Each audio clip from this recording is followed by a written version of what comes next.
Now, coming up next, we hear from Mark Gregory for his keynote speech, Demand for High Quality Skills from International Investors. We spoke about Mark earlier on this morning. He is consultancy firm EY's UK chief economist. And of course, EY is a founding member of the New Skills Task Force for Global Britain, which was announced today by WorldSkills UK. You heard Dr. Neil Bentley-Gottman speak about that in his keynote address earlier this morning. With over 25 years of experience in more than 40 countries, Mark Gregory is a business economist and an advisor to governments and industry on economics, policy and regulation. His mantra is that he's committed to helping people use economics to make better decisions by understanding the impacts of their choices on all groups in society. So over to Mark Gregory for his keynote speech.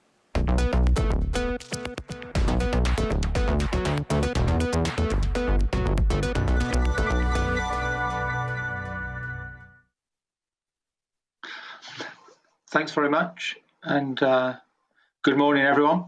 I'm very pleased to be here. As you've heard, EY is very committed to supporting WorldSkills in its efforts to help build Global Britain.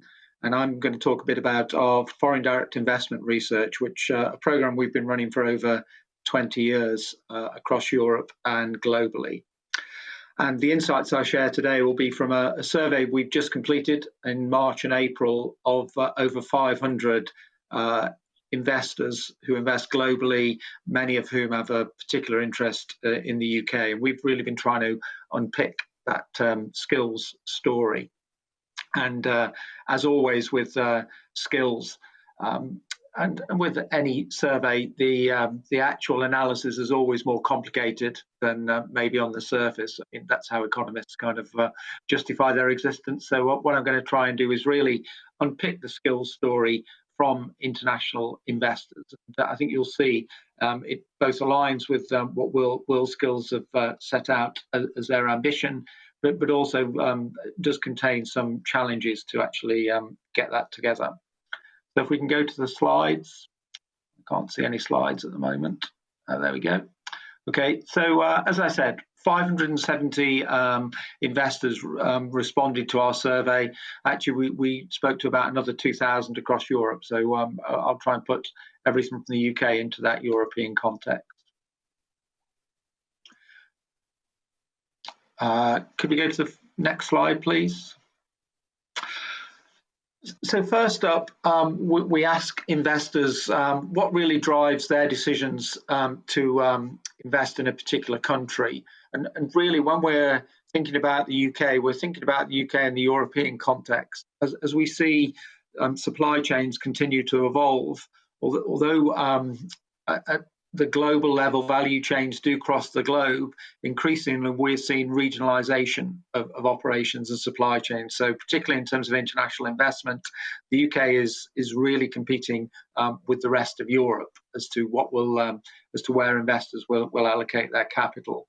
And in our recent surveys, you can see although skills is important, it's relatively maybe this year lower down the list than we've seen for some time. Although when you look at the questions, it's both the skills and the supply of labour. There are those two criteria there.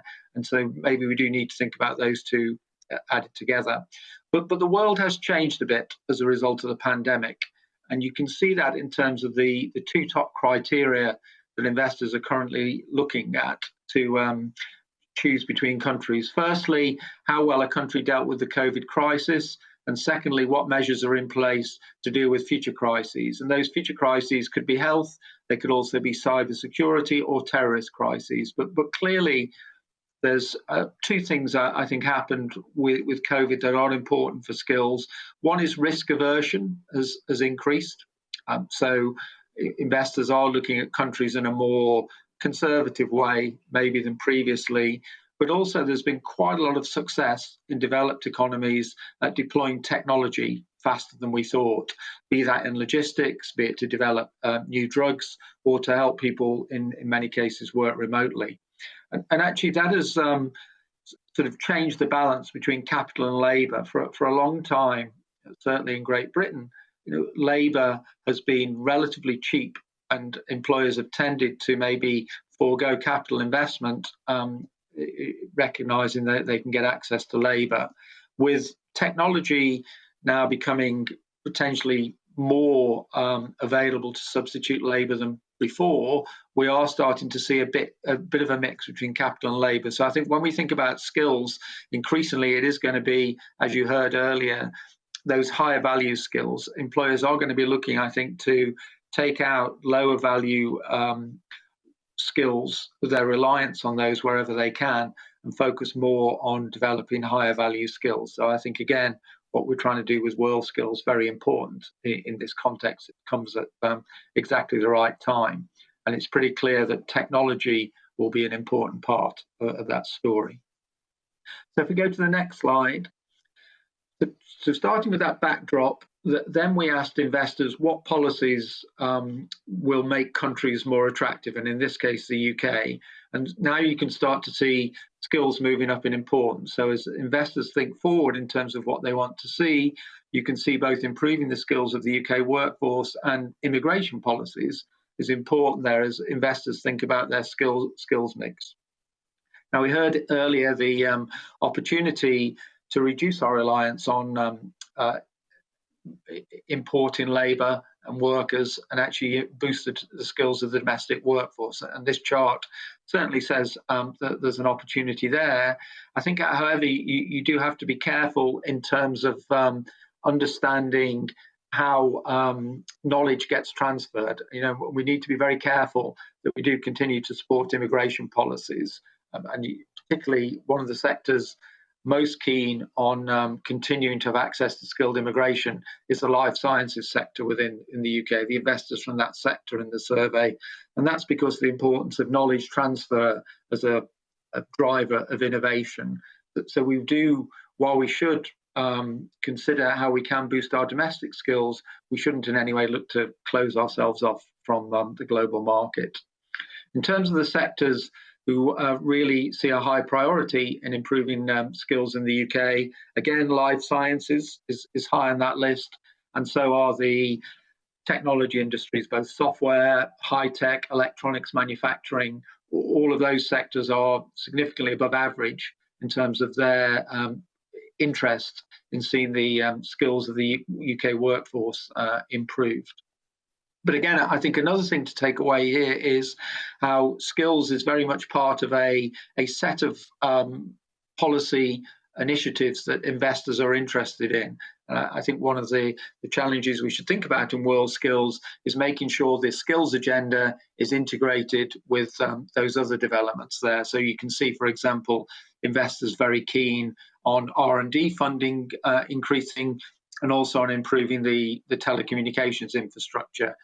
As we move towards a more online world, clearly they're important, but you need to have the skills to deliver on those. It's no point building great infrastructure all around the country if actually you don't have the skills in places to exploit that infrastructure, and the same with better R&D.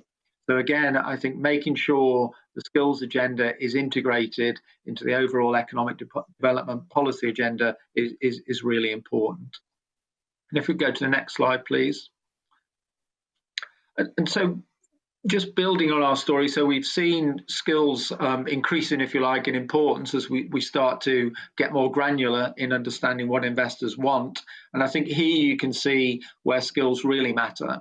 So now we're asking investors, when they've chosen to come to the UK, what drives their decisions on where they might actually invest in the UK?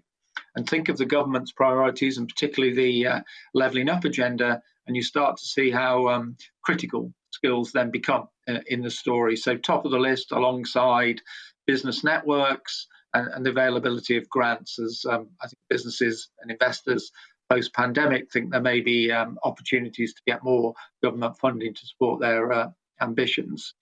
And generally, when we look at the UK economy, labour markets are very local. We obviously hear lots of talk about skills leaving towns as young people leave and are attracted to the cities. But actually, the majority of people work in pretty local labour markets and don't generally tend to move around huge amounts. So we do really have to think about the development of skills within the context of local labour markets. And clearly, there's quite a lot of research out. There's a paper written by Diane Coyle and Penny Mealy from out of Cambridge's Economic Policy Group, which showed how very different local economies are in the UK. So even contiguous areas will be very different one to the other in terms of the mix of activity that goes on there. So I think, great that we're in Dudley today, and I do think it is about capturing local awareness and local needs for skills that will be really important in ensuring we match skills supply to demand. The other thing we know from the research that this piece of analysis on skills is drawn is where investors see priorities in the UK, and all of the digital technologies are seen as a real growth opportunity for the UK, as is increasingly life sciences and health. Then we have automotive high on that list, advanced manufacturing coming up on that list, and clean tech as well. And the UK has some real challenges in clean tech. We do lag Europe in terms of how investors perceive our clean tech sector. So as we're thinking about skills development, understanding what skills are going to be required to really drive the UK's move to net zero, and how we can make sure that those skills are developed in the places where there are those opportunities. And generally, I would expect that a lot of those green growth opportunities are going to be outside of London and the major cities. They're going to be more where traditional manufacturing activities have been. So it is a complicated story. Skills clearly matter to international investors very, very much, but they matter in different ways as we start to think about them by sector and what activities they might want and where they might want to locate those. And I think it is important that we tailor the work of World Skills against that platform. And I think the good news is this is the perfect time to really be thinking about improving the UK's skills space. We're coming out of a pandemic, the world economy is changing. There's an ambitious government programme to build that better, and it seems really important to capture that momentum and move forward. So I'll stop there and hand back. Thanks. Many thanks indeed for that. Fascinating, some of those statistics there, and I'm sure that there are many things that you at home would like to pick up on. If you want to ask further questions, we'll pick them up during the rest of the day. You can do so on the platform. But that was Mark Gregory from EY. He is their UK Chief Economist and also founding member of the New Skills Task Force for Global Britain that was announced this morning by World Skills UK.